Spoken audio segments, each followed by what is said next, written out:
জ্যান্ত কাঁকড়া দিয়ে পুজো শুনতে অবাক লাগলেও এটাই বাস্তব।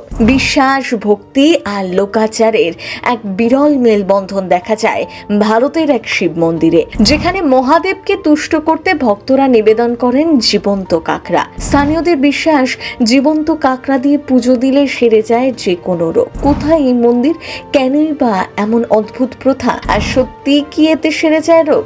চলুন জেনে নেওয়া যাক। আমাদের দেশে মন্দিরের অভাব নেই, সেখানে পুজো দেওয়ার ধরনেও রয়েছে হাজার বৈচিত্র্য। কোথাও পুজো দেওয়া হয় চকলেট দিয়ে, কোথাও আবার পুজো দিতে হয় খেলনা দিয়ে। কিন্তু জীবন্ত কাঁকড়া দিয়ে পুজো দেওয়ার কথা শুনেছেন কখনো? এমনটাও হয় দেশের এক মন্দিরে। সাধারণত যে কোনো মন্দিরের সামনে গেলেই ফুল বা মিষ্টির দোকান চোখে পড়ে, অনেকেই সেখান থেকে জিনিস কিনে পুজো দেন। কিন্তু এমন এক মন্দির রয়েছে যেখানে এই ফুল, ফল বা মিষ্টির বদলে জ্যান্ত কাঁকড়া বিক্রি হতে দেখা যায়, কারণ ওই মন্দিরের আরাধ্যকে জীবন্ত কাঁকড়া দিয়েই পুজো দেওয়ার চল। গুজরাটের এক শিব মন্দিরে এই প্রথা প্রচলিত।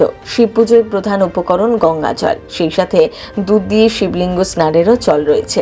তবে গুজরাটের রুন্ডনাথ মহাদেব মন্দিরে সেসবের বদলে জীবন্ত কাঁকড়া দিয়ে পুজো দেওয়াই নিয়ম। মন্দিরের বাইরের দোকানগুলোতে অবশ্য জীবন্ত কাঁকড়া পাওয়া যায়, সেখান থেকে কিনে কিংবা অন্য কোনো জায়গা থেকে কাঁকড়া নিয়ে এই মন্দিরে ভিড় জমান ভক্তরা। স্থানীয়দের বিশ্বাস, এই মন্দিরে জীবন্ত কাঁকড়া দিয়ে পুজো দিলে যে কোনো রোগ সারতে পারে। তাই দীর্ঘদিন ধরে সারছে না এমন অসুখে আরোগ্য কামনাতেই এই মন্দিরে পুজো দেন অনেকেই। মন্দিরটি বেশ পুরনো, তাই এর সাথে জড়িয়ে থাকা লোককাহিনীর সংখ্যাও নেহাত কম নয়। তবে সব ক্ষেত্রেই দেখা গিয়েছে রুন্ডনাথ মহাদেবের কৃপায় উপকৃত হয়েছেন ভক্তরা।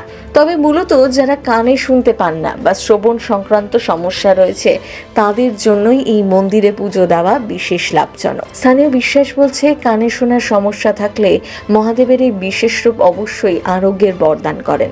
প্রতি বছর বার্ষিক উৎসবে এই মন্দিরে ভক্তদের ভিড় হয় চোখে পড়ার মতো।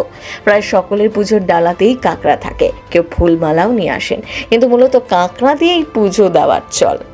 মহাদেবের কত কিছুই না পছন্দ, তবে এই মন্দির যেন একটু আলাদাই। নানান উপকরণের কথা শোনা যায়, তবে কাঁকড়া এর মাহাত্ম্য সত্যিই আলাদা। এই মন্দিরে কি আপনিও গিয়েছেন কখনো? সত্যি আমাদের দেশ বড়ই বিচিত্র। সেখানে হাজার হাজার, কয়েক লক্ষ কোটি মন্দির রয়েছে যেখানে নানান প্রথায় পুজো হয়, তেমনি বিরল এই মন্দিরের পুজোর রীতি। প্রজন্মের পর প্রজন্ম ধরে মানুষ এখানে এসে প্রার্থনা করেছেন, আর তাদের অনেকেই দাবি করেছেন পেয়েছেন আশীর্বাদও। বিশ্বাস আর অভিজ্ঞতার মিশেলে এই মন্দির আজও রহস্যে মোড়া। বিশেষ করে বার্ষিক উৎসবের সময় এই মন্দিরে ভক্তদের ঢল নামে। এই ভিডিওটি কেমন লাগলো কমেন্ট করে লিখে জানাতে ভুলবেন না। প্রথম বাংলা ব্যুরো।